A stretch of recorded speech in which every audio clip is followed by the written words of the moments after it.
Kuu sana leo kwa ajili ya kumtambulisha Roho wa Bwana aitwaye Yesu Kristo. Katika anwani ya ujumbe unajulikana kama Waamuzi, na tafsiri yake kutoka katika lugha maumbo ya Agano la Kale kuja katika ufunuo wa Roho wa Agano Jipya. Ujumbe ambao unapanda jukwani leo, series ya 6, Waamuzi na tafsiri yake kutoka katika lugha maumbo ya Agano la Kale kuja katika mchoro au kuja katika ufunuo wa Roho wa Agano Jipya. Leo ni series ya 6 katika mwendelezo wa ujumbe huu mashuhuri kabisa unaojulikana kama Waamuzi. Na tuliona katika series zingine kwamba iliwaambia waamuzi wa Israeli au waamuzi wa Kiebrania walikuwa ni waamuzi 12 wa Kiebrania ambao Bwana alitumia kuchora mahesabu ya wazo la kikuu lisilo na hitilafu na lisilobadilika. Na wazo kula Mungu lisilokuwa na hitilafu wala lisilobadilika tuliliona kutoka kwenye zama za Roho. Bwana alitupanga au aliopanga watakatifu wake katika pande 4. Unachora mraba wako marefu na mapana ni sawa. Katikati muandike Bwana Yesu. Mkono wako wa kushoto au kuume wa mraba wako utaandika mwenye wai mfano wa simba. Chini ya mraba wako utamuandika mwenye wai mfano wa ndama. Mkono wako wa kushoto utaandika mwenye wai mfano wa mwanadamu. Na pale juu ya mraba wako utaandika mwenye wai mfano wa tai. Mwenye wai mfano wa simba nilimwambia anakaa Paulo na Ireneo. Mwenye wai mfano wa ndama anakaa Martin na Kolumba. Na mwenye wai mfano wa mwanadamu anakaa Martin Luther na John Wesley. Na mwenye wai mfano wa tai anakaa Elia wa 4 na Elia wa 5. Hawa wakazi haya ilikuwa kutoka zama za Roho. Kwa hiyo Paulo na Ireneo kwenye eneo la simba mkono wako kuume alikao Paulo na Ireneo na watu wao. Chini ya mraba wako kwenye makazi ya ndama kwenye eneo la Martin na Kolumba walikaa wao pamoja na watu wao. Mkono wako wa kushoto mraba wako kwenye makazi ya mwanadamu Martin Luther na John Wesley walikaa wao na watu wao. Na pale juu mraba wako kwenye makazi ya tai anakaa Elia wa 4, William Branham na Elia wa 5. Na wao walikaa pamoja na watu wao. Kwa hiyo utagundua kwamba simba Paulo na Ireneo mkono wako kuume unapata namba 3. Chini ya mraba wako utapata ndama Martin na Kolumba unapata namba 3. Mkono wako wa kushoto mraba wako kwenye mwanadamu utagundua mwanadamu Martin Luther na John Wesley utapata namba 3. Na pale juu ya mraba wako kwenye makazi ya tai utagundua kwamba tai William Branham Elia wa 4 na Elia wa 5 utapata namba 3. Utagundua kwamba 3 ziko kila upande katika zile pande 4. Kwa hiyo 4 mara 3 unapata namba 12 ambayo ndio wazo kula Mungu lisilokuwa na hitilafu katika michoro. Na namba 12 ni namba ya Mungu pamoja na watoto wake, ni makazi ya Mungu pamoja na watoto wake katika michoro ya kinabii. Tukaona kutoka kwenye zama za Roho sawa na Ufunuo sura ya 4 sura ya 1 mpaka 8 na Ufunuo Ezekieli sura ya 1 sura ya 1 mpaka 26 unaona makazi ya watakatifu. Lakini pia tuliona katika Ufunuo sura ya 7 sura ya 9 mpaka 12, lakini pia unaipata kwenye Ufunuo sura ya 5 sura ya 1 mpaka 6. Utaona makazi hayo na namna tulivyokuwa kabla ya kuja katika zama za maumbo. Bwana alitupanga katika pande 4 ambayo ndio wazo kula Mungu lijulikana kama Theologos au Eloi Logos. Sasa tuliona mchoro huu kwamba lazima mchoro huu kutoka zama za Roho Bwana aliuleta katika zama za maumbo. Mungu akamuumba Adamu. Adamu alikuwa ndio mwakilishi wetu. Yeye ndiye alikuwa anwani maalum ya kututambulisha sisi watakatifu kutoka zama za Roho. Tuliwaambia kwamba Adamu alipewa mambo 14. Jambo la kwanza Adamu alipewa ufunuo na Roho wa Bwana ambaye ni Yesu. Lakini jambo la pili Adamu alipewa uzima wa Roho ambaye ni Yesu tunazungumza habari zake. Jambo la tatu Adamu alipewa kuitwa mwana wa Mungu na huyo Roho. Kwa hiyo kwa lugha nyingine Adamu alikuwa ndiye mwana wa yule Roho aitwa Yesu. Na pia jambo la 4 Adamu alipewa mamlaka na yule Roho aitwa Yesu Kristo. Basi tunazungumza habari zake katika Ufunuo. Kwa hiyo tugundua Adamu ana mambo 14, lakini haya mambo 14 lazima yazae namba 12 katika mchoro ule wa uwakilisho kutoka zama za Roho. Tulichukua waraka wa pili wa Petro sura ya 1 mstari wa 5 mpaka wa 7. Petro anataja mwendelezo wa yale ambayo Adamu alikuwa nayo kabla ya anguko. Adamu aliongezewa mambo mengine. Jambo la kwanza alipewa imani. Lakini la pili Adamu alipewa wema. Lakini la tatu Adamu alipewa maarifa. Lakini la 4 Adamu alipewa kiasi. La 5 alipewa saburi. Na la 6 Adamu alipewa utaua. La 7 Adamu alipewa upendano wa ndugu, na la 8 Adamu alipewa tunaita upendo, kile kilele cha utimilifu wa mambo yote. Kwa hiyo unachukua hivi yale mambo manne ya Adamu, unachora mraba wako marefu na mapana sawa. Mkono wako kuume mraba wako Adamu alipewa ufunuo wa roho. Kwa hiyo eneo la ufunuo wa mkono kuume weka imani na wema. Sasa na waraka wa pili wa Petro sura ya 1 mstari wa 5 na mpaka wa 7. Lakini pale chini ya mraba wako Adamu alipewa uzima na ile roho. Adamu pale unamuongezea vitu viwili tena. Unampa maarifa na kiasi. Alafu mkono wako wa kushoto wa mraba wako Adamu aliitwa mwana wa Mungu, au aliyesafika kuwa sehemu ya ufalme wa Mungu. Muongezee mambo mawili, mwekee saburi na utaua. Na pale juu ya mraba wako Adamu alipewa mamlaka. Mamlaka muongezee mambo mawili kwenye eneo la mamlaka. Mpe upendano wa ndugu na upendo. Utagundua kwamba mkono wako wa kuume Adamu alipewa mambo matatu. Alipewa ufunuo, imani na wema. Chini ya mraba wako Adamu alipewa uzima, maarifa na kiasi. Mkono wako wa kushoto wa mraba wako Adamu alipewa kuitwa mwana wa Mungu au kuhesabika ndani ya ufalme, akaongezewa na saburi na utaua. Na pale juu ya mraba wako Adamu alipewa mamlaka na ile roho. Muongezee mambo mawili, utagundua kwamba alikuwa na la pili upendano ndugu, na la tatu ilikuwa ni upendo. Utagundua tatu ziko kila upande. 4 mara 3 unapata namba 12 ya wazo kula Mungu kutoka kwenye zama za roho kuja katika zama za maombo. Niliwaambia Adamu alipotenda dhambi Mungu akamfukuza.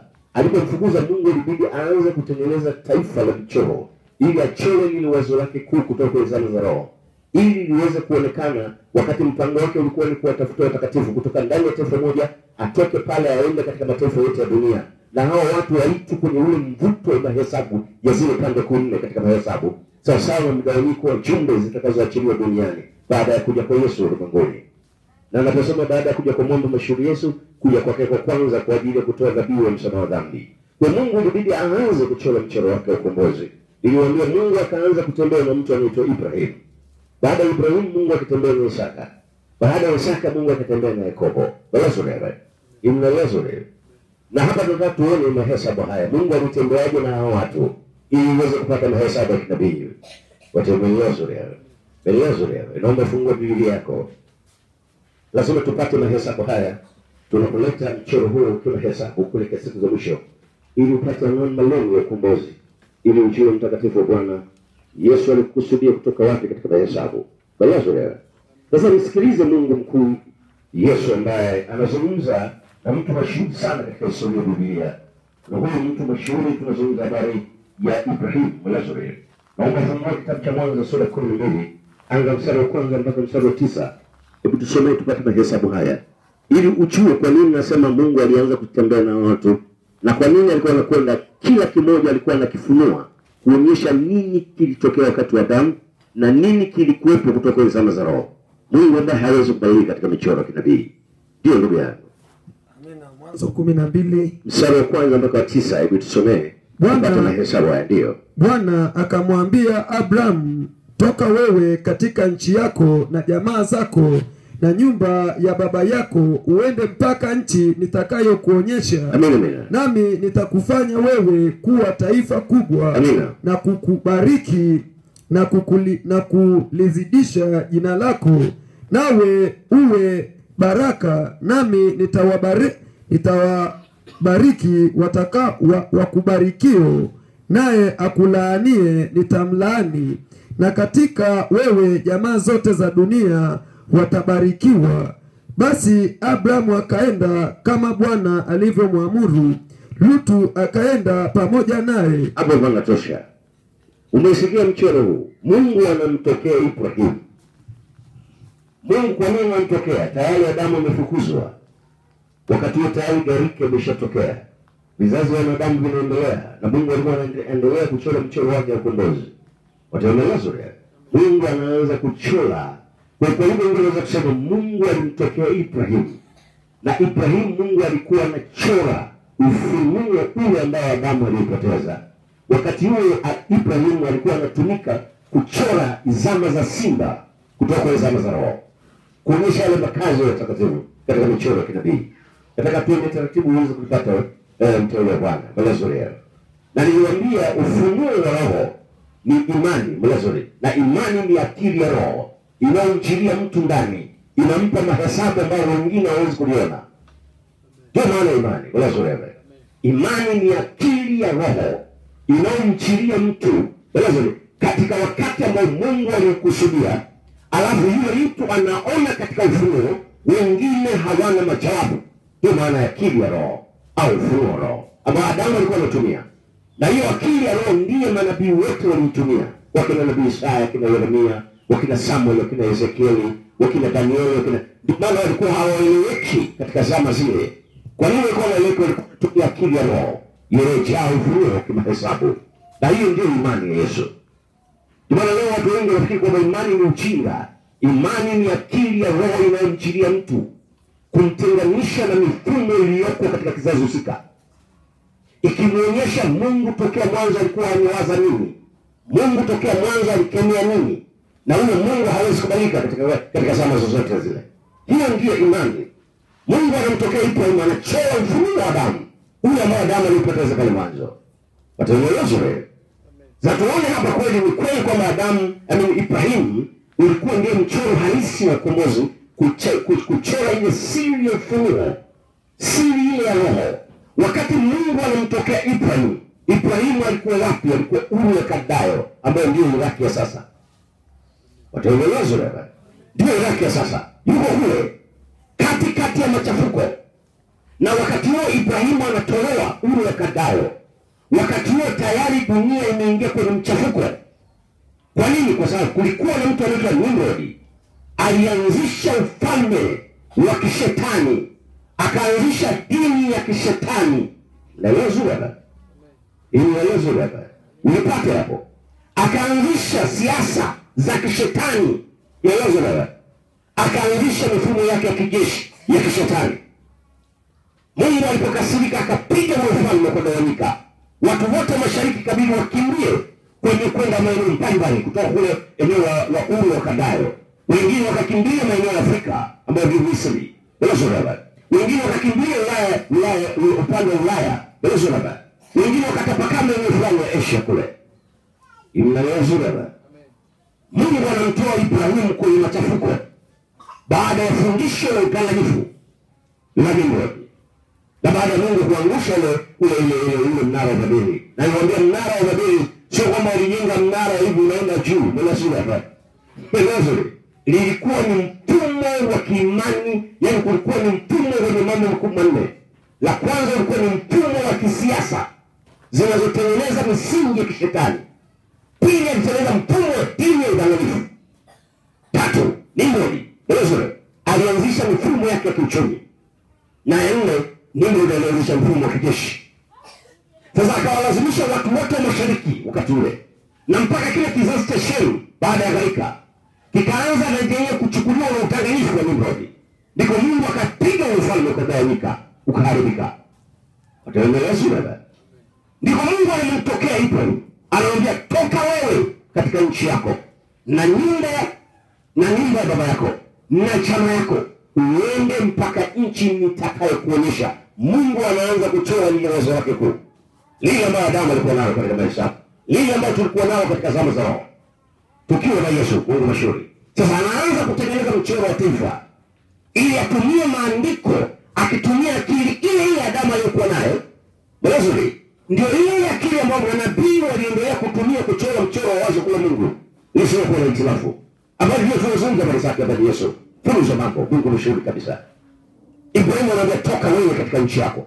Anatoka katika, unajua watu wengi wanafikiri kwamba ilikuwa tu kwamba toka wewe. Ibrahimu yuko katikati ya machafuko. Kwa sababu dola ya Nimrod ilipopigwa, watu wengi kwa sababu walikuwa tayari na wale maarifa ya Nimrod, mataifa, watu wengi walipoanza kutawanyika kutoka upande wa mashariki, kila mtu na watu wake walipokuwa wanakwenda kwenye mwelekeo fulani, wakifika huko wanatengeneza Mungu. Walikuwa wanatengeneza mifumo ile ya Nimrod. Kwa hiyo ndio waliweza kulipata. Imnaelewa. Mpaka sura. Kwa watu walitaka ndio wakuta wa Misri baada ya mtawanyiko, kuna watu walitoka kule wakaja Afrika, kwa maana tunaita Misri. watu walikimbia wakaenda mfalme. Kwa sababu baada ya dola ya Nimrod iliyofuata, dola iliyofuata ilikuwa ni dola ya Misri, dola ya Farao. Na Farao naye alitengeneza miungu hii ya nani? Ya Nimrod. Baada ya dola ya Farao nini iliinuka? Nebukadneza alikuja na dola yake kwake, unaona? Na yeye aliiga kitu kile kile cha Nimrod. Baada ya Nimrod ukaja mimi baada ya Nebukadneza. Unaona? Ukaja mfalme wa Umedi na Washemi. Ukaja kitu kile kile. Baada ya hapo ukaja Myunani. Wakaunda kitu kile kile. Baada ya hapo ukaja dola ya Roma. Leo iko dola ya Roma tawala imani. Kitu ni kile kile. Wanatumia mchoro ule wa Nimrod toka pale mwanzo. Sio somo lake, lakini najaribu kuweka msingi mzuri. Ile leo Ibrahimu alitolewa wapi? Alitolewa kwenye maeneo yenye machafuko makubwa. Ya kiimani. Kulikuwa na mvurugano kama unaona hivi leo. Kama unaona hivi leo, baada ya ile dola ya Nimrod kupigwa, unaona? Watu walipotapakanya, kila mtu alipokwenda kaanza kutengeneza mifumo ya miungu yake. Wakaanza kutengeneza miungu ya kwao. Kwa kufuata utaratibu ule wa Nimrod. Watu wanaelewa.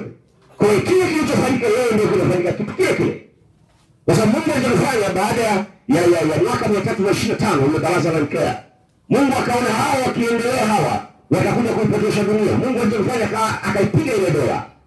Mwaka wa 1054 dola likavunjika katikati. Ukatokea upande wa mashariki na upande wa magharibi. Upande wa magharibi ukawa na nguvu kuliko upande wa mashariki. Upande wa magharibi baadaye wenyewe ukajiunisha tena, ukatokea tena kwenye mifumo ya kiutawala duniani. Ndio maana leo tunamwita mfalme wa kusini.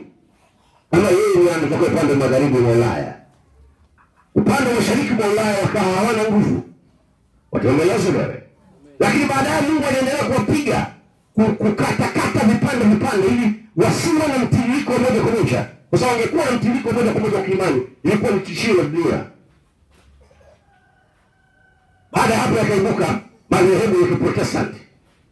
Baada ya madhehebu ya Kiprotestanti yameinuka madhehebu ya Kipentekoste. Sasa leo tuko kwenye eneo ambalo, kwenye zama ambazo tayari mchafuko ule unaotokea wakati wa zama za Nimrod ndio hasa tulipo. Ndio leo angalia leo madini na madhehebu kila mmoja anatofautiana na mwenzake. Kauli zinatofautiana. Kwa nini wanatofautiana? Kasome kwenye kitabu cha Mwanzo sura 11. Mwanzo nini Mungu alikifanya? Kama ilivyotoka katika zama za Mungu zilitoka katika zama za Roho. Leo lugha ambayo hawana lugha moja, ambayo Bwana ameharibu usemi wao. Bwana alichokifanya ameharibu mitazamo yao. Wametoka na falsafa inayotofautiana wao kwa wao.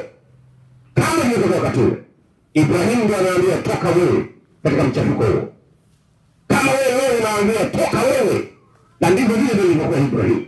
Kwa Ibrahimu anatoka kwenye zama za maanguko, zama ambazo zimejaa upuuzi na upumbavu wa msingi ya kimani.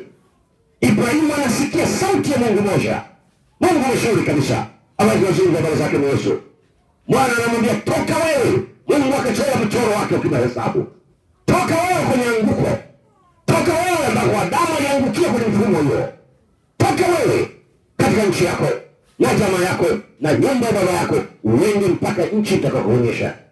Na nini kilitokea katika mahesabu hayo?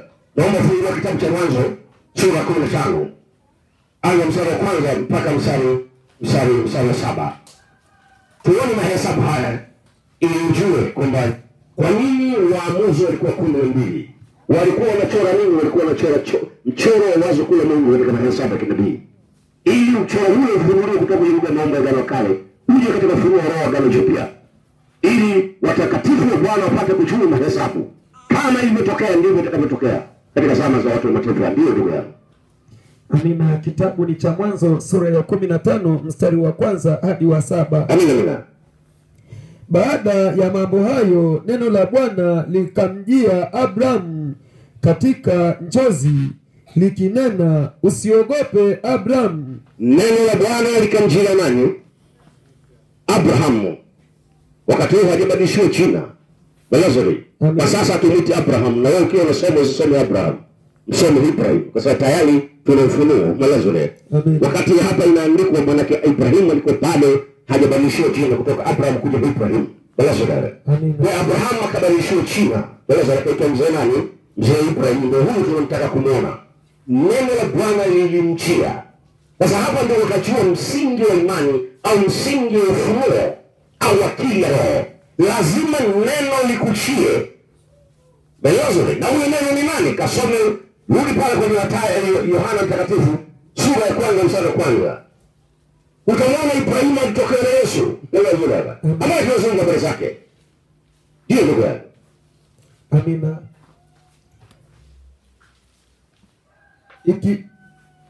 Likinena usiogope Ibrahimu. Rudi kwenye Yohana Mtakatifu 1:1 kwanza kabla uendelee hapo. Ndio. Hapo mwanzo kulikuwako neno. Sikiliza, hapo mwanzo kulikuwako wapi?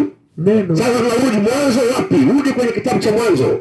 Ibrahimu anachiwa na neno la Bwana. Imelaelezwa hapa. Amina. Na pia hapa anawaambia hapo mwanzo kulikuwako na nini? Neno. Rudi kwenye kitabu cha Mwanzo. Mwanzo ni upi? Mwanzo hapo. Rudi kwenye kitabu cha Mwanzo. Utamwona Ibrahimu ukisoma Mwanzo sura 15. Maandiko yanasema Ibrahimu neno la Bwana likamjia, likasema naye, likaleta ufunuo, likaleta akili ya roho, likasema naye, likafungua masikio ya rohoni, likafungua macho ya rohoni, alafu akamwona mwana mashuhuri Yesu. Sasa niwaulize, neno wewe hapo ukitamka neno linatoka kwenye nini? Na wauliza swali, neno wewe ukitamka linatoka kwenye nini? Kwenye kinywa. Nani alisema na Ibrahim? Nani alivaa umbo duniani akatumia kinywa chake kusema? Nani alivaa umbo? Akatumia kinywa chake kusema. Mungu mshauri Yesu. Na tunazungumzia hapa. Ibrahimu anaonyesha katika mahesabu ya nabii. Ndio watu wengi wanashinda kumjua Yesu. Ndio Yesu analeta ujumbe hizi ili watu wapate mikokotoo ya kifunuo. Wamjue Yesu ni nani.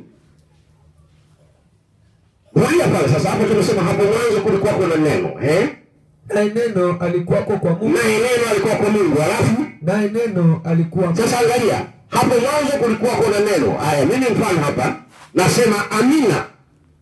Neno lililotajwa linaitwa nini? Amina. Sasa naanza hapa. Neno amina hapo mwanzo lilikuwa kwenye kinywa. Sawa? Cha nani? Cha Felix. Basi na hiyo neno lililotoka ni wazo langu au kile nilichokiamini, kile nilichokikubali. Hilo neno ni mimi mwenyewe. Neno ni mtu, ni kitu kimoja. Huwezi kumtenganisha kati ya mtu na neno lake. Amina. Hapa nabii anasema hapo mwanzo kulikuwa kuna neno, lilitamkwa, likaishi. Naye neno alikuwa kwa Mungu, kwani lilitoka kwenye kinywa cha Mungu. Na hiyo neno alikuwa nani? Ni Mungu mwenyewe. Leo unawezaje kumtenga Mungu na neno lake? Huwezi kupata mahesabu haya. Ndio maana tunajaribu kuona haya mahesabu ili uweze kupata siri hii. Wewe sana. Na pia anaeleza katika siri zake kuelekea katika ufunuo wa siku za mwisho. Akileta neno maalum, sasa hapo mwanzo kulikuwa kuna neno. Naye neno alikuwa kwa nani? Kwa Mungu, na huyo neno ni nani? Ni Mungu mkuu. Yesu. Huyo mambo. Kama hawezi kubadilika, unaweza hapa. Wewe kubadilika. Ndio nikasema nikisema neno amina. Neno amina limetoka kwenye kinywa cha nani? Cha Felix. Na kwa nini nimesema amina? Kuna kitu nimekubali. Na kwa nini nimekubali? Kwa sababu kuna jambo nimelielewa.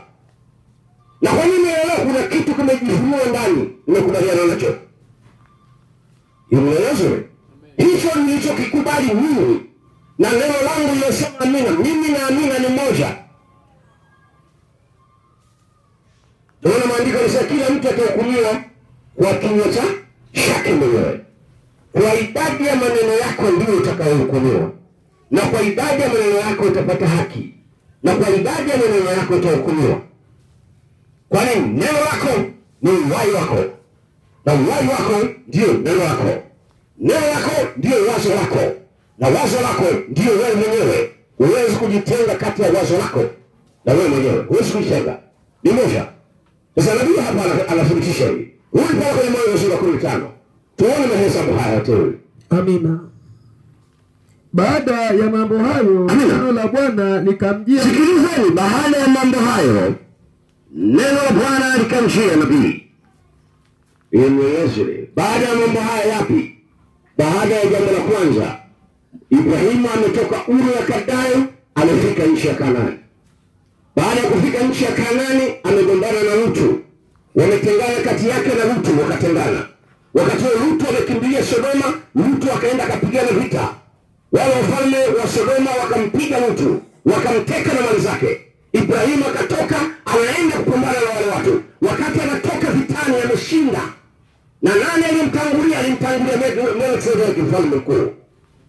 Wakati anarudi, anakutana na mfalme mkuu, anampa fungu la 10 bila zuleba, akampa mkate na nini na divai. Maandiko yanasema baada ya huyo kumpa mkate na divai, mkate ni wazo la Mungu, divai ni roho Mungu bila zuleba au nguvu.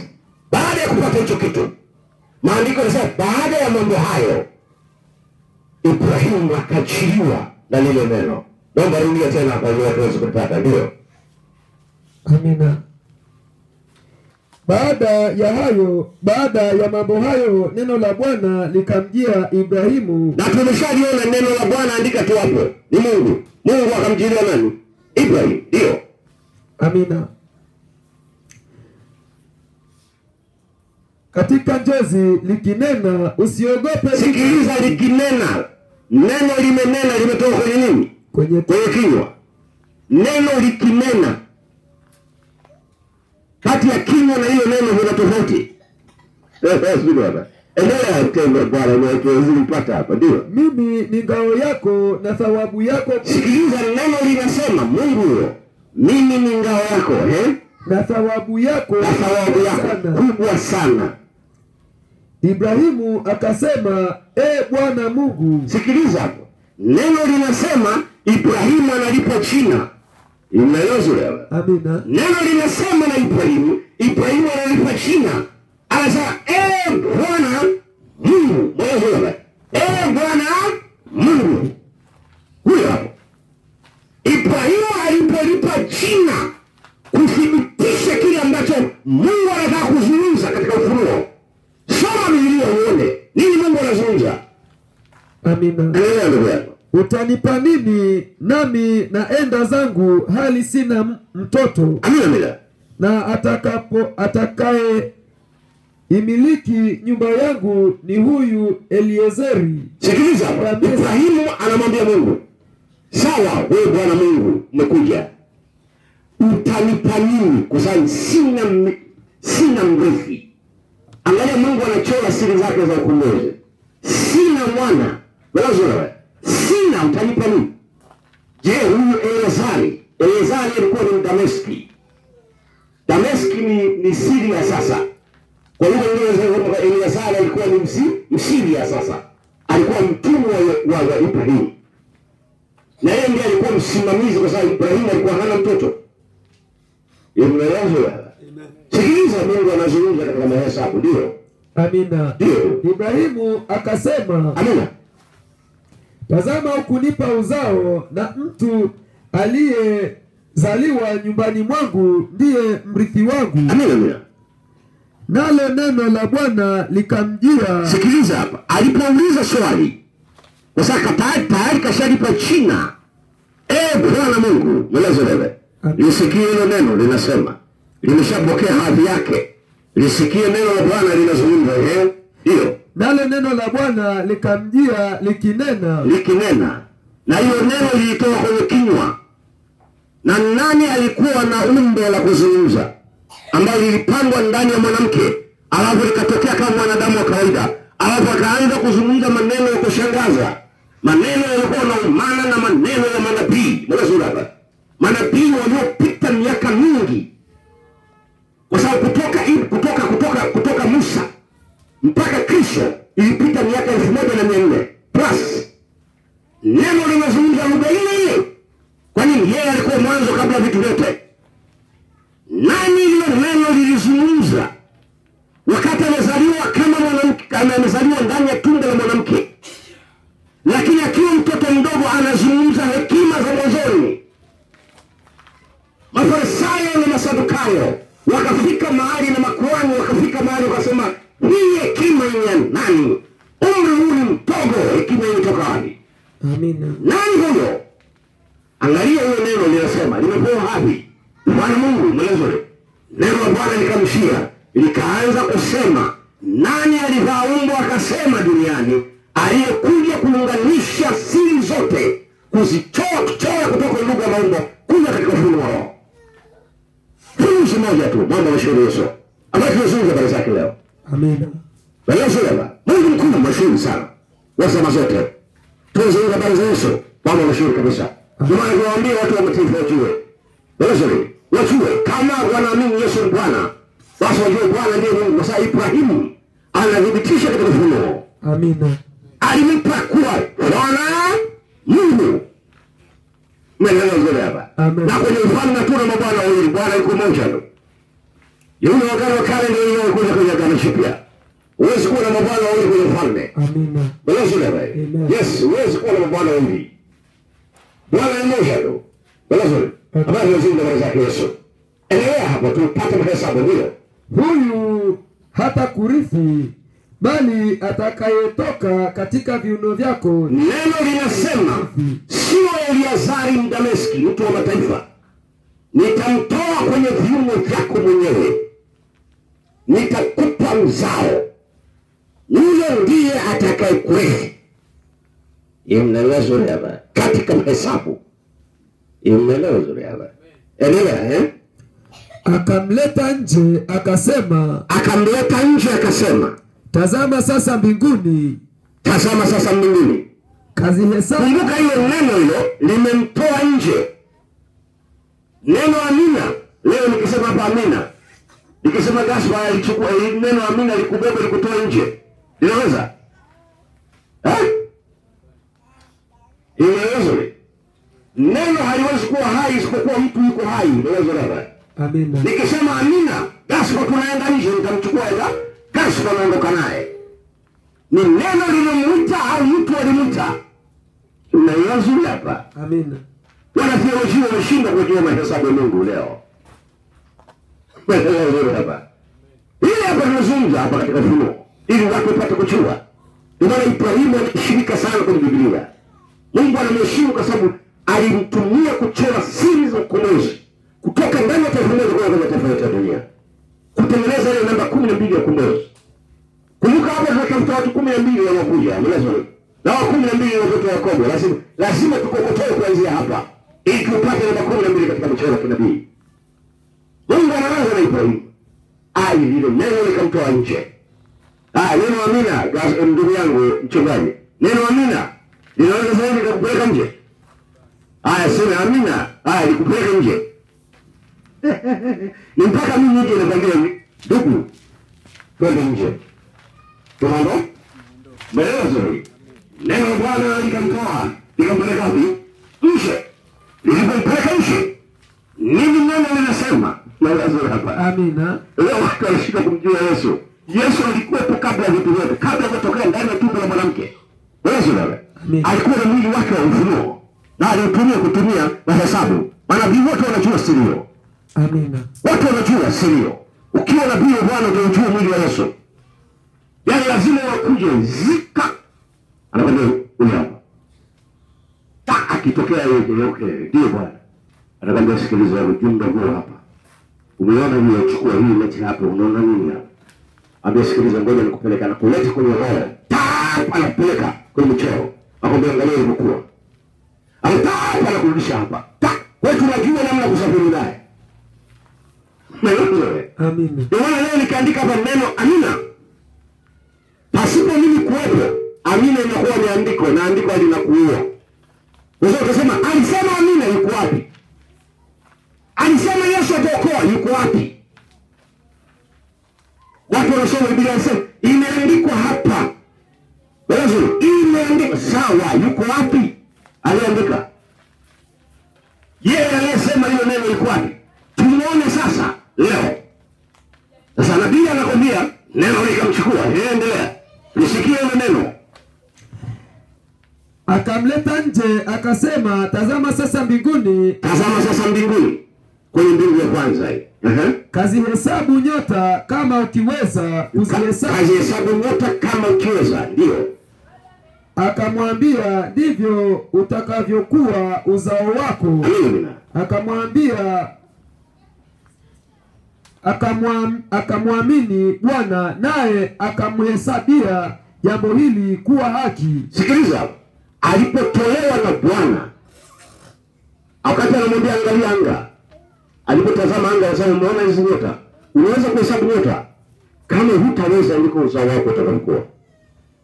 Maandiko yanasema akamwamini nani? Bwana. Amen. Akamwamini nani? Bwana. Na huyo Bwana ni nani? Mungu. Akahesabika kuwa na haki mbele za Bwana. Akahesabika kuwa na nini? Na haki. Kwa lugha nyingine unaweza kusema akahesabika kuwa na akili ya Bwana. Yaani Mungu alipozungumza neno, Ibrahimu alipoliamini neno, maandiko yanasema akahesabiwa kuwa na haki, akahesabika kuwa na akili ya Roho. Ndio maana yeyote asiamini katika ufunuo wa Roho, Yesu humwita kama mpumbavu, asiye na akili. Ni sawasawa na mnyama asiye na nini? Lakini fungua Mithali 30 sura ya 2 mpaka 4. Asiye na akili ni sawasawa na mnyama asiye na akili. Sasa Mungu anasema akamhesabia kuwa na akili, akamhesabia kuwa na akili, akamhesabia kuwa na hekima, akamhesabia kuwa na maarifa. Hiyo ndio yanaendelea. Mithali 30 sura ya 2 mpaka 4. Nisikie neno la Bwana. Ndio. Hakika nimekuwa kama mnyama. Hakika nimekuwa kama mnyama, wala si mtu. Wala si mtu. Wala sina ufahamu wa mwana. Sasa hapo wala hana ufahamu wa mwana wa Adamu. Niwaambie neno mwana wa Adamu maana yake nabii, au neno mwana wa Adamu maana yake ufunuo wa akili ya Roho inayomjia mtu kumtambulisha, au Mungu akijitambulisha kwa mtu. Sasa nimekuwa kama mnyama nisiye na akili, kwa lugha nyingine ni mpumbavu. Kwa nini? Hana ufunuo. Upi ule Adamu aliyopewa? Ule ambao Ibrahimu alikuwa nao, ule ambao kutoka zama za leo tulikuwa nayo. Na hii ndio tofauti leo kwenye makanisa ya Kiprotestant na Pentecost. Mifumo ya mfalme wa kusini. Watu wamekosa akili wao, ndio wanapishana Mungu. Biblia inasema ndio. Wala sikujifunza hekima. Unasikia? Wala sikujifunza hekima. Wala sina maarifa ya kumjua mtakatifu. Wala hana maarifa ya kumjua nani? Mtakatifu. Amekuwa kama mnyama asiye na akili. Rudi kwenye Mithali 9 na 11. 9 mpaka 11. Ili watu wapate mahesabu haya. Ndio. Mwelimishe mwenye hekima, naye atazidi kuwa na hekima. Mwelimishe mwenye hekima, kwa maana yeye atazidi kuwa na hekima. Mfano, leo unaweza kukutana na mtu unamwelezea habari za Yesu, na habari unazomwelezea za Yesu unamwelezea katika ufunuo. Kwa sababu masikio yake yaliziba, wanasikia lakini hawaelewi, wanaona kwa macho yao lakini wametiwa giza. Sasa ukizungumza mara ya kwanza, ukizungumza mara ya pili, ukizungumza mara ya tatu, unaona halikai, usipoteze muda wako. Mwanzo, kwa nini mchumbe wa Yesu unakwenda kwa watu maalum? Yohana Paulo anasema wakati anakwenda Yerusalemu, anasema alikwenda akawatafuta watu wenye sifa. Akamtafuta Yakobo, akamtafuta Yohana, akamtafuta na Petro kwanza, alafu ndio akaanza kuzungumza habari za ufunuo aliyokuwa nao. Amina. Yesu baba. Amen. Paulo anaandika sasa, ili nisije nikalipiga mbio bure, nikawahubiria watu sio stahili. Kwa nini? Yesu mwenyewe anasema usitupe lulu katika nguruwe. Naomba fungue Biblia hii. Amen. Fungueni Biblia. Wewe ukiona mtu unamhubiria alafu haipati, usihangaike. Usipoteze muda. Lazaro. Amina. Yes. Usipoteze muda. Fungua kitabu cha Mathayo. Tuone haya mahesabu haya. Kwa sababu lazima ujue siri hizi kuelekea moja ya siku za mwisho. Lazaro. Ili unipate takatifu Bwana. Lazaro. Yes. Kwa sababu siku unipate nitakusumbua. Naomba fungua kitabu cha Mathayo katika sura 7. Mstari wa 6. Nisome tu mstari wa 6.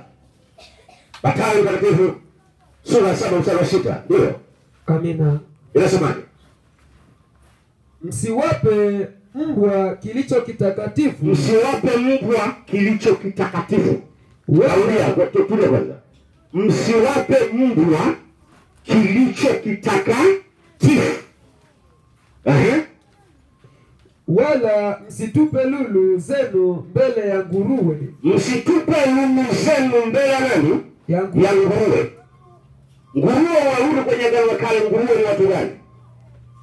Belazar. Agano la Kale Mungu aliwaambia Waebrania, mtakula wanyama hawa wenye kwato zenye mpasuko. Belazar. Kwato zenye nini? Mpasuko. Na wanyama hao wao wanakula wanacheua. Nguruwe hacheui, lakini kwato zenye mpasuko haruhusiwi kuliwa. Kwa Mungu alikuwa anachora siri ya madhehebu kuelekea siku za mwisho kupitia kanuni za wanyama. Ndio Yesu alipotokea akapiga picha. Unajua Yesu anampenda, alikuwa anatembea na kamera yake. Kamera ya kiroho. Nisikilizeni leo. Yesu alikuwa anatembea na kamera yake. Anafanya tukio hapa, anapiga picha alafu analitupa kwenye Agano. Watakatifu wachunguze kwenye Agano Kale. Nini Yesu alikuwa anachora mwisho wake? Ya kinabii. Sasa wakati anatembea amefika kwenye nchi ya Gerasi. Ukisoma kitabu cha Marko funguka tuone mahesabu yake nabii. Ili msihangaike, Belazar. Usipoteze muda. Naomba fungua kitabu cha Marko. Marko mtakatifu, Belazar. Amen. Sura 5, Belazar. Naomba anza mstari wa kwanza, sawa? Mathayo ni Marko mtakatifu sura 5. Anza mstari wa kwanza, Belazar. Mstari wa kwanza mpaka mstari wa 10 unasema. Inasemaje? Wakafika ng'ambo ya bahari. Wakafika ng'ambo ya bahari mpaka nchi ya Wagerasi. Nchi ya Wagerasi.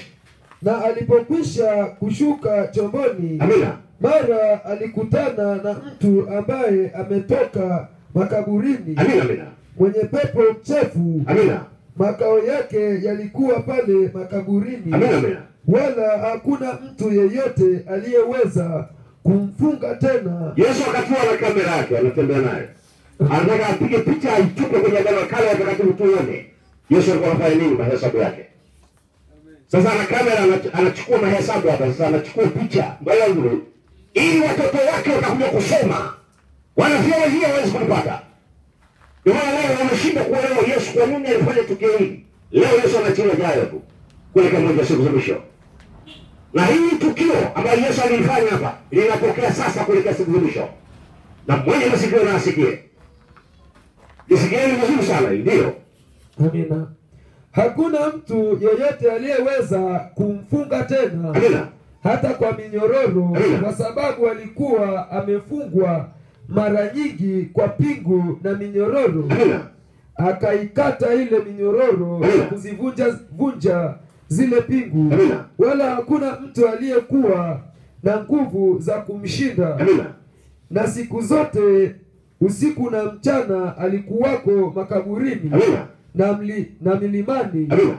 Akipiga kelele na kujikatakata kwa mawe. Amina. Na alipomwona Yesu kwa mbali alipiga mbio akamsujudia. Amina. Akapiga kelele kwa sauti kuu. Amina. Akasema, nina nini nawe Yesu mwana wa Mungu aliye juu? Yes. Na kuapisha kwa Mungu usinitese. Amina. Kwa sababu umemwambia, ewe pepo mchafu, mtoke mtu huyu. Amina. Akamuuliza, jina lako nani? Akamjibu, jina langu ni legioni, Yes. kwa kuwa ni wengi. Amina. Ni jeshi. Akamsihi sana asiwapeleke nje ya nchi ile. Na hapo milimani palikuwa na kundi kubwa la nguruwe. Mwesigelo. Kundi kubwa la nguruwe. Amina. Kashawachua kwenye eneo la kazi. Sasa Yesu anapiga picha, amulike, aonyeshe watakatifu wake ili watu wapate na hesabu. Wale mapepo wakasema, sikiliza, najua na mchoro, turuhusu tuingie wale nguruwe. Nguruwe ni wa nani? Ni uzao wa Ibilisi. Roho ya Ibilisi katika siku za mwisho itavaa watoto wa Ibilisi. Wengine mnawaamini watakuwa ni viongozi wa dini na madhehebu ya Kiprotestant na Pentecoste, watatoka hadharani kukubaliana na machafu yaliyopingwa na Biblia. Kwa nini jambo hili leo linatokea katika siku za mwisho? Kwa maana Yesu aliruhusu. Sasa angalia hapa. Baada Yesu aliporuhusu nendeni mkalvae na kundi, nini kilitokea? Wale kundi lote likatumbukia baharini. Bwana Zura. Imeelewa takatifu? Taratibu ndio ili watu walipate. Amina. Wakilisha pepo wote wakamsihi wakisema, yes, tupeleke katika nguruwe. Amina. Tupate kuwaingia wao. Amina. Akawapa ruhusa. Wale pepo wachafu. Amina. Wakatoka wakaingia katika wale nguruwe. Amina. Nalo kundi lote likatelemka kwa kasi gengeni, wakaingia baharini wapata 2,000 wakafa baharini. Mwezilio. Amina. Kuelekea moja siku za mwisho, roho ya Ibilisi itavaa watoto wa Ibilisi, na matokeo ya mwisho watakwenda baharini. Bahari ni mchoro wa kimaumbo, bahari ni kuzimu. Watatoswa baharini. Mwenye masikio na asikie. Kuelekea moja siku za mwisho. Kwa maana msione shaka yote mnapoona watoto wa Ibilisi leo wanakubaliana na machafu duniani na bado wanaenda kanisani. Mwezo leo wanakubaliana na fashions na mitindo na kila aina. Ni roho ya Ibilisi itawachukua. Kwa sababu Ibilisi atawachukua watoto wake. Yesu alikuwa anapiga picha kuonyesha nini ilitoka kwenye Agano la Kale. Mungu aliwaambia aina ya watu hao msile. Kwenye Agano Jipya Yesu anakuambia usitupe lulu katika nguruwe. Usipeleke uchunge kwa mtu ambaye mara ya kwanza ameutupia, mara ya pili kautupa, mara ya tatu anautupa na kelei. Ni kitu kitakachoona. Ndio Yesu anazungumza, rudi pale tupate mahesabu. Mathayo sura 7:6. Rejea pale tupate mahesabu haya. Amina. Nionyeshe hili mchue kwamba mtu asiye na ufunuo wa roho ni kama mtu mpumbavu, ni kama mnyama asiye na akili. Na hili mwisho kwa Biblia. Msiwape mbwa kilicho kitakatifu. Msiwape mbwa. Sasa angalia, rudi kwenye Agano la Kale. Mbwa ni mnyama gani? Kwanza, mbwa hacheui. Moja. Pili, mbwa hana kwato, anatembea kwa vitanga vyake. Kwani na najis kwa mujibu wa Agano la Kale. Yesu. Sasa Yesu anaambia mmeona hawa watembea hao. Hawa wavizia nyama za mzoga na maanguko mbalimbali. Lazima wala vitu vichafu. Anaambia hao usipeleke chakula cha mfalme mashuhuri Yesu. Huyu anaendea tupate kuhesabu. Ndio. Msiwape mbwa kilicho kitakatifu, wala msitupe lulu zenu mbele ya nguruwe. Usitupe lulu katika nguruwe. Nini kitatokea? Nguruwe atakufanya hivi. Ile lulu yako kwanza ataikanyaga kwanza hivi. Kwa sababu akilana ataiponda sasa ujumbe maana yake nini? Mbrava ndio nini? Mwezo. Akishamaliza lazima kuarue. Mwezo. Amina. Soma hapo. Soma Biblia. Wasije wakazikanyaga chini ya miguu yao, wakageuka na kuwararua. Kwani umeona? Ni Biblia hiyo. Ndio maana nabii anazungumza kwenye Mithali sura 30. Ibrahimu alipewa ufunuo, akili yenye iliyojaa hekima na maarifa. Lakini uzao wa Ibilisi hawana hicho kitu. Wao wana akili kama mnyama. Hawana akili kama mnyama. hawana chochote wanachojua. Sasa Yesu anawaambia watoto wake, sikilizeni hii hapa. Anakuja kwenye Marko 5:1-9, anapiga picha. Anawaambia watoto wake, angalieni kundi hilo. Mliona hilo? Mmeona hawa? Mmeona tabia zao? Wataelewa sura. Amen. Mmeelewa? Amen. Kwa nini? Hawana akili ya mwana wa Adamu. Hawana akili ya roho. Hawana akili ya roho ambaye tunazungumza habari zake ni Yesu. Leo wanasoma maandiko kama hii maandiko, mfano hapo kusoma kwenye Marko 5, Petro anasema, "Nina nini nawe?" Yesu uitwawe Kristo wewe. Mwana wa Mungu. Tena anasema, niliwaambia kwenye Biblia neno mwana wa Mungu limeandikwa katika engo mbili tofauti. Kwa watakatifu wa Yesu, neno la Mungu maana yake ni uwakilisho ambao Mungu alivaa umbo kutuwakilisha sisi wateule. Kwa maana Yesu aliitwa majina manne, lakini shetani anamuita Yesu mwana wa Mungu. Akaleta fundisho la mwaka 325. Yeye akimaanisha kwamba kuna miungu watatu, wakati Biblia Kiebrania haipo. Haizungumzi hicho. Mmeelewa? Imeelewa? Wao wakakwambia imeandikwa, sasa wanaambia okay, imeandikwa. Soma hapa, pepo anamtaja Yesu mwana wa Mungu. Wewe unasemaje? Unakubaliana na hili la pepo au unakubaliana na lipi? Kama unakubaliana na hili lingine linamaanisha hivi. Mmeelewa? Kwa hiyo unakubaliana na pepo. Mwambie kama unakubaliana na pepo, basi turudi kwenye Marko 5:1-9. Mapepo walivaa nani? Yalimvaa nguruwe, lazima. Nguruwe akaenda korongoni, mwambie na wewe una safari ya kwenda kuzimu au una safari ya kwenda juu? Mnaelewa vizuri? Ni ngumu, mnaelewa?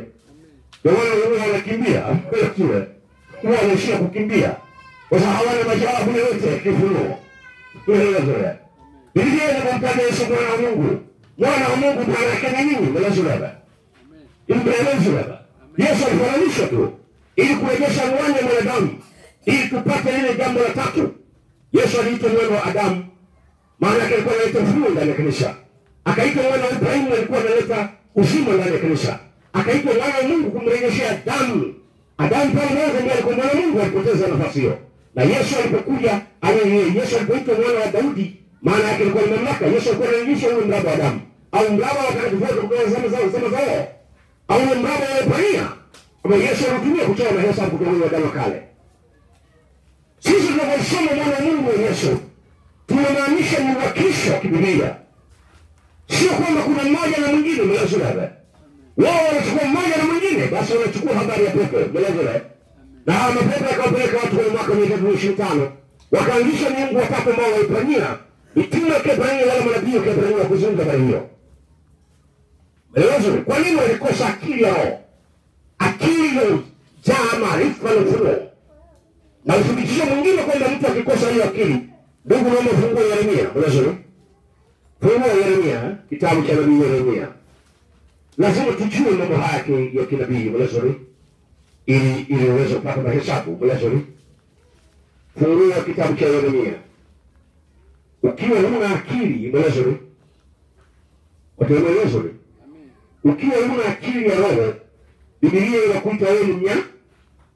Wewe fungua kitabu cha Yeremia sura ya 10 mstari wa 8. Hebu tusome. Yeremia sura ya 10 mstari wa 8. Inasemaje? Utaikuta Yeremia sura ya 10 mstari wa 8 na umana na Mithali sura ya 30. Mlazo mstari wa 2 mpaka wa 4. Hebu tusome.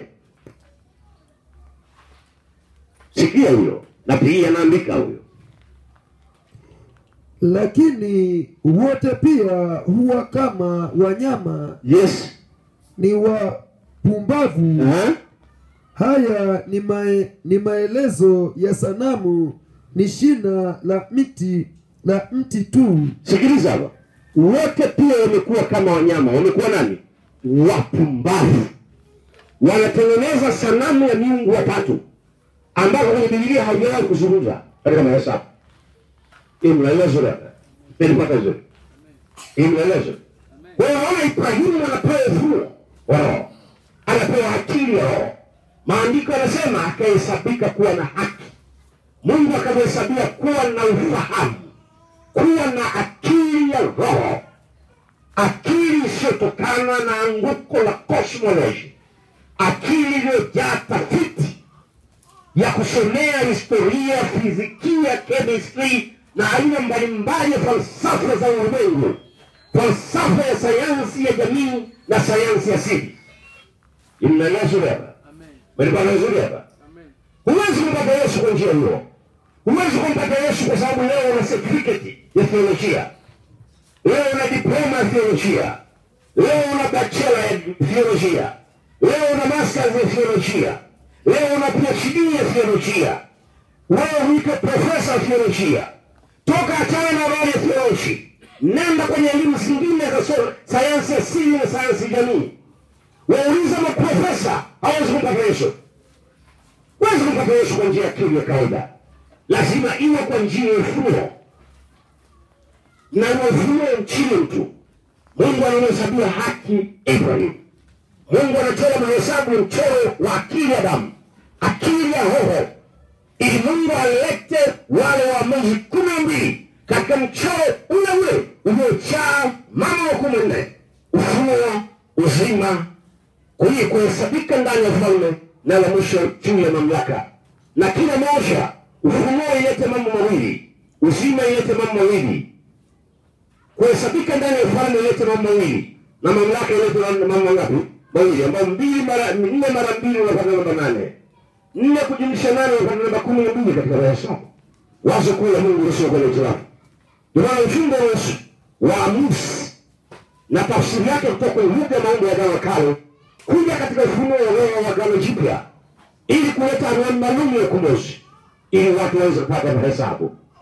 Bwana wabariki. Leo ilikuwa ni series ya 6. Tutaendelea na uchambuzi huu. Utaka kuona wale watu 4 mashuhuri. Ibrahim, tutakuja Isaka, tutakuja Yakobo, tutakuja Yuda na ndugu zake.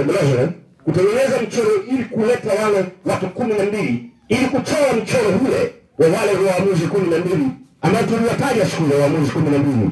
Wa kwanza anajulikana kama Othanieli, wa pili anajulikana kama Eliudi, wa tatu aliitwa Baraka, wa 4 aliitwa Gideoni, wa 5 aliitwa Tora, wa 6 aliitwa Yairi, wa 7 aliitwa Yafta, wa 8 aliitwa Ibzan, wa 9 aliitwa Eglon, wa 10 aliitwa Edom, wa 11 aliitwa Samson, na wa 12 aliitwa Samuel. Watu wameelewa? Na huyo 12 Samuel ndiye anamtia mafuta. Mwanzo anamtia mafuta mfalme Daudi kuanzisha ufalme wenye nguvu katika mchoro wa kimahesabu. Watu wameelewa? Leo ilikuwa ni series ya 6. Jumbe hizi ni jumbe za mnaso wa